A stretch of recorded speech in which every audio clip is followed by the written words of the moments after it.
দর্শক, আমরা এবার যেতে চাই চট্টগ্রামের খবর জানবো। আমাদের সহকর্মী প্রণবেশ চক্রবর্তী যুক্ত হয়েছেন তার কাছ থেকে।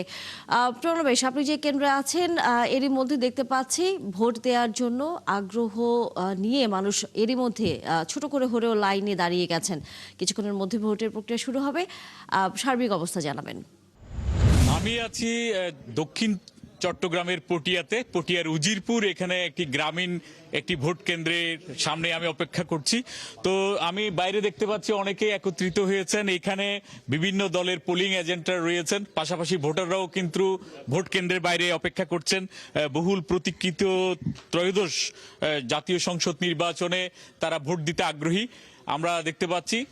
হয়তো অল্প কিছুক্ষণ পরেই যেহেতু ভোট শুরু হবে, ফলে তাদের মধ্যে আগ্রহ রয়েছে, উদ্দীপনা রয়েছে এবং সুষ্ঠুভাবে ভোট সম্পন্ন করার সেটার আকাঙ্ক্ষাও রয়েছে। আমি কয়েকজন ভোটারদের কাছ থেকে জানতে চাইবো কেমন লাগছে আপনারা ভোট দিতে এসেছেন সকাল সকাল। আসসালামু আলাইকুম। আকিস সিমেন্টে তৈরি এ বাড়ি, সিমেন্টে লোহার শক্তি। আয়রন স্ল্যাগ সমৃদ্ধ আকিস সিমেন্ট, সিমেন্টে লোহার শক্তি। এখন আমরা ভোট দিয়ে এখন আসছি, আমাদের অনেক ভালো লাগতেছে। আপনি একটু বলেন, আপনি তো অনেক ভোট দিয়েছেন, তো আজকে ভোট দিতে এসে আপনার কেমন লাগছে? আজকে খুব খুশি লাগছে। কোনো সমস্যা হচ্ছে বা কেউ বাধা দিতে পারছে না? কেউ বাধা দেন। 17 বছর পর এত সুন্দর, 17 বছর পর যেন ভোট দিতে পারতেছি সেটার জন্য আলহামদুলিল্লাহ। আসলে আজকে যে ভোটটা অংশগ্রহণ হচ্ছে আমাদের, আসলে 17 বছর পর যে আমাদের জিম্মি করে রেখেছিল আওয়ামী লীগ সরকার ভোট না দেওয়ার জন্য, আজকে 17 বছর পর আমরা যে ভোট দিতে পারতেছি এটার জন্য আল্লাহ আমরা শুকরিয়া আদায় করতেছি। আনন্দিত আমরা সবাই ভোট দিতে পারবো এই জন্য।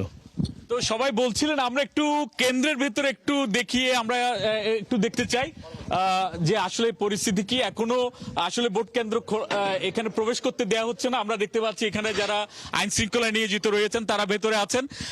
কিছুক্ষণ পরেই হয়তো ভোট শুরু হবে। এই কারণে আমরা দেখতে পাচ্ছি কেন্দ্রের বাইরে যারা উৎসাহী ভোটাররা রয়েছেন তারা ভোট দিতে উদ্গ্রীব, তারা অপেক্ষা করছেন ভোট দেওয়ার জন্য। তো এটি ছিল চট্টগ্রামের পটিয়ার উজিরপুর থেকে আজকের ভোটের প্রথম প্রহরের সর্বশেষ তথ্য। ধন্যবাদ প্রণবেশ। আপনার মাধ্যমে আমরা ভোট কেন্দ্র এবং বাইরের আসলে খবর দেখছিলাম। বাইরে যেহেতু এখনো ভোট গ্রহণ করার প্রক্রিয়াটা শুরু হয়নি, তাই তারা অপেক্ষা করছিলেন। দর্শক, আমরা সেই খবরই দেখছিলাম। আমাদের সহকর্মী প্রণবেশ চক্রবর্তী ছিলেন চট্টগ্রামের একটি ভোট কেন্দ্রের সামনে থেকে।